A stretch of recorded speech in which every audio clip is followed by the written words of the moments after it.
Hi, friends. We all are watchful to what President Trump is doing nowadays. One thing is very clear, at least in my mind, that President Trump is adamant to have paradigm shift. Paradigm shift means the total change. The total change of geopolitical phase, to me, at least almost inevitable. In fact, the changes already began. USA is withdrawing itself from unipolar world order. Today's world order is on the transitional stage, as the strategic cloud is yet to be fully cleared from political sky. However, hammering is already visible. The first hammering we see on NATO. NATO is almost on the path of erstwhile Warsaw Pact, which ended in 1991 and that was associated with erstwhile Soviet Union. Cracks are already erupted and visible explicitly in NATO. And second hammering we find on European security. European security is the most insecure today in absence of NATO, and the threat from Russia is a reality. One cannot avoid it. Now, another hammering we find on geoeconomy.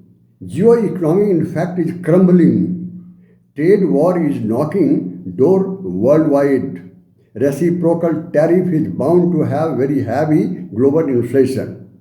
This is all about happening nowadays. And further, few more points are there, and you can see what else are happening. Another one is, where does geopolitics stand today? To me, geopolitics stands on crossroads, does not know which direction and to where to go. So it's stuck over there on the crossroad. Multipolar world might get emerged if at all. Unipolar is finally downfall. New era of, for the first time you all witness, new era of US-Russia partnership might make China, India and Iran distancing from Russia. India is in the midst of geopolitical repositioning.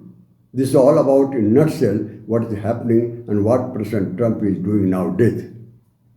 Now let's see analysis. Few points are there. At the outset, the first point is, the first rift is erupting between USA and Europe ever since the birth of the USA.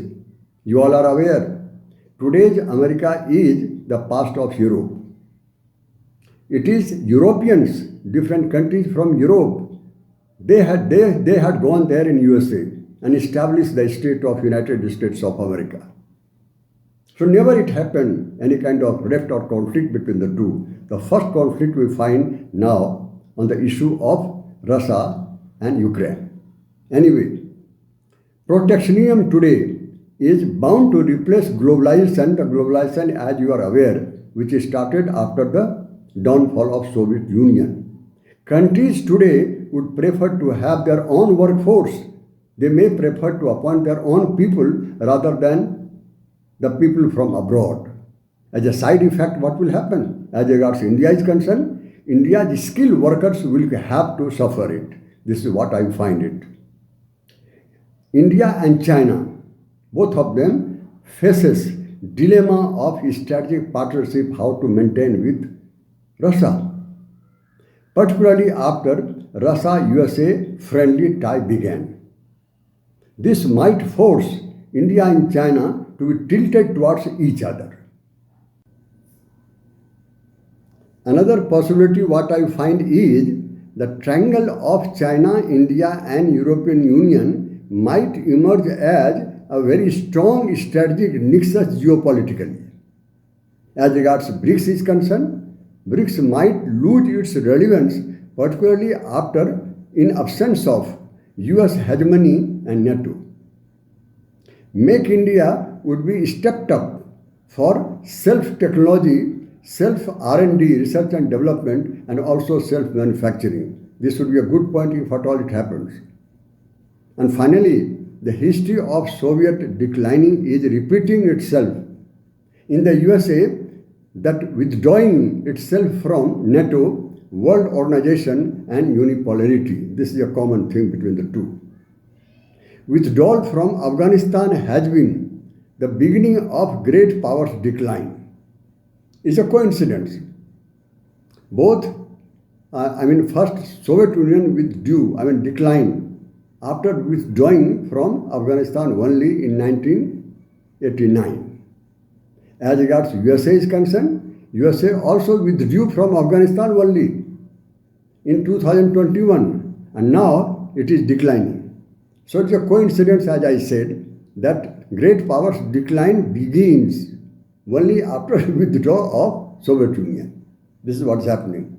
And today, President Trump is getting prepared himself to face the reality coming in the future, the reality of decline status. This is what's happening.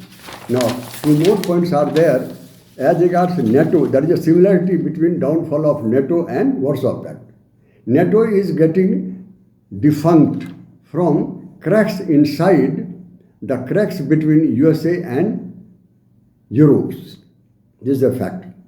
As regards Warsaw Pact is concerned, Warsaw Pact too became defunct after cracks from inside between Poland and Soviet Union. And you are aware, Poland's capital is Warsaw, and Warsaw was the birthplace of Warsaw Pact to counter NATO. This was the history. It's a coincidence, but now this is the reality. Anyway, this is the end of my video. Thank you all.